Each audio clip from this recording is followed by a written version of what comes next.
지난해 서울 아파트 구입 30대가 가장 많아 1월 22일자 기사입니다. 가장 많은 매매 거래는 30대로 2691건을 기록했으며 이는 전체의 28.8%에 달한다. 2019년 주택시장 빅 뉴스 중 하나가 30대가 집 많이 샀다 였습니다. 서울 집값 폭등 문제에 관해서 최근에 30대하고 이야기를 많이 하고 있습니다. 집값 때문에 고민을 정말 많이 하고 있어요. 고통스럽다고 호소하는 사람이 가장 많습니다. 그리고 2019년에 서울에서 집 샀다는 30대도 여러 명을 만나서 이야기를 들었습니다. 이제 며칠 전에 만난 사람은 32살 미혼 남성인데요. 이 부가연동의 25평을 2달 전에 6억 주고 샀다고 이야기를 해요. 전세를 2억 7천 끼고 또 거기다가 대출을 상당히 많이 받았어요. 그래서 걱정을 많이 하고 있습니다. 이제 혹시 집값이 떨어질 수도 있고 또 대출 이자 못 갚으면 이제 큰일 나니까 집을 사놓고도 뭐 여유자금 가지고 산 게 아니니 걱정이 많고 집을 사지 않으면은 매일매일 고통스럽고 이게 이제 30대가 처한 상황인 거죠.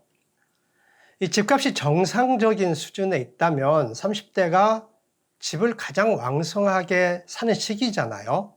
주택시장에서 실수요자 중에 가장 두터운 실수요층이 30대란 말이에요.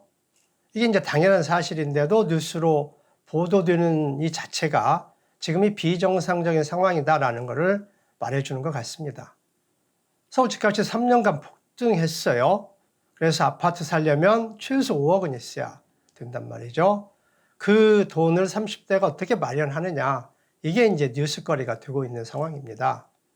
서울 집값이 폭등해서 주택시장이 비정상적인 상황이 되니까 30대가 집 문제 어떻게 해야 되는지 고민이 깊어지고 있어요. 이제 그런 고민을 함께 해보려고 합니다.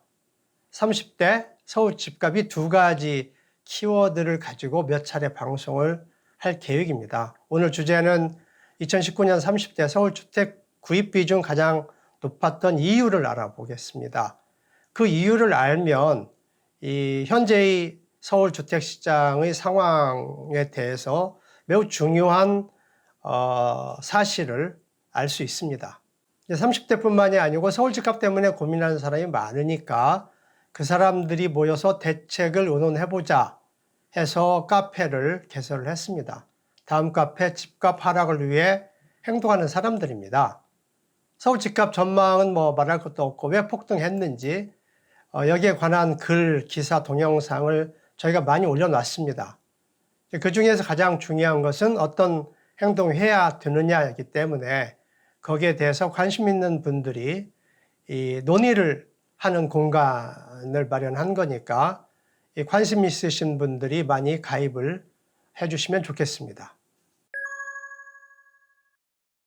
2017년하고 2018년에 30대가 서울에서 집을 못 샀습니다. 이제 그래서 2019년에 주택 구입이 왕성해졌는데 왜 못 샀느냐? 서울 집값이 그 두 해에 폭등해서 못 샀다라고 이야기를 하실 수 있는데 이제 정확한 답은 아니죠. 왜냐하면 2019년에도 서울 집값이 안 떨어졌어요. 그런데도 30대가 왕성하게 샀단 말이에요. 그러니까 2017년, 18년 집값이 폭등은 했는데 그것 때문에 못 샀다는 것이 정확한 답이라고 할 수는 없겠죠. 이제 어떤 전문가도 말하지 않은 중요한 이유가 있습니다. 이 주택시장 상황에서 답을 찾아야 되겠죠. 시장 상황이라는 것은 수요와 공급 상황이잖아요. 공급을 보면 주택 공급이 두 가지잖아요. 건설해서 공급하는 것, 이게 신규 공급이 있고 또 기존 주택 보유자, 특히 이 다주택자들이 매도하는 것, 이게 이제 매도 공급이 있는 거잖아요. 신규 건설 공급이 중요하죠. 왜냐하면 그래야 주택 수가 늘어나니까. 그런데 이 통계청 자료를 보면 신규 공급이 부족합니다.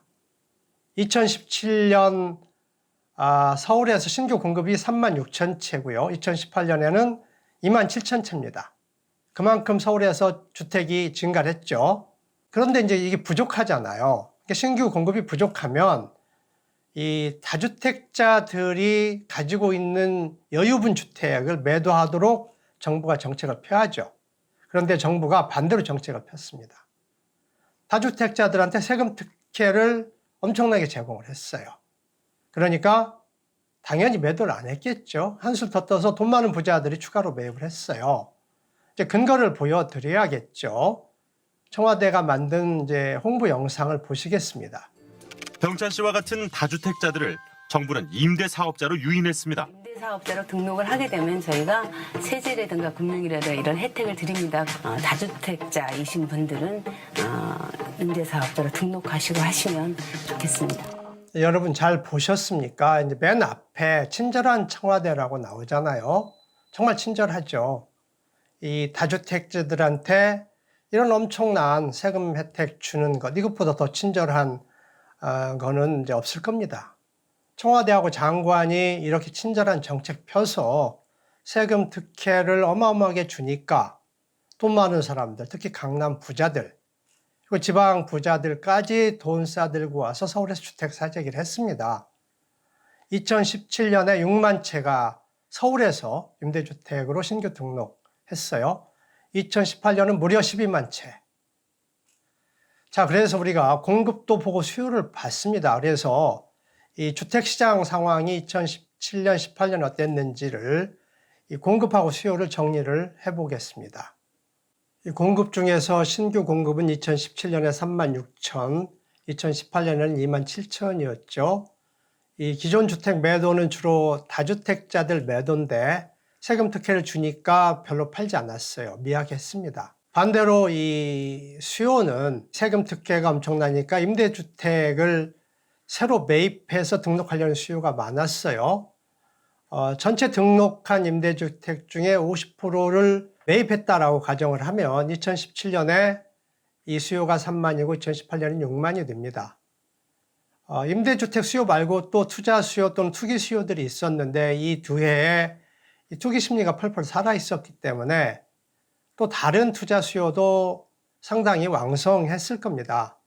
그리고 이제 가장 중요한 게 실수요잖아요. 30대를 포함한 내 집 마련 실수요도 상당히 뜨거웠을 거예요. 근데 그 정확한 수치는 나오지 않지만 이 수치가 있는 것만 놓고 봐도 이 임대주택 등록을 위한 매입 수요만 해도 이 신규 공급을 초과합니다. 2018년 같은 경우에는 2배 이상 초과를 해요. 그래서 신규 공급하는 족족 임대주택 등록하려는 수요들이 사갔어요. 그러니까 30대 등 실수요가 주택을 사는 것이 불가능한 상황이 됐습니다. 거기에 더해서 이 수요가 공급을 초과하면 어떤 현상이 발생합니까? 이제 경제학에서 기본 중에 기본이잖아요. 수요가 공급을 초과하면 가격이 상승하죠. 훨씬 초과했으니까 2017년, 특히 2018년에 서울 집값이 폭등을 했던 겁니다. 2017년, 18년에 집을 못 산 30대가 어떻게 됐겠습니까? 이제 대기 수요로 남아 있었겠죠. 그러다가 2019년에 이제 왕성하게 주택을 매입한 겁니다. 2019년에는 임대주택 등록 일부 감소를 했단 말이에요.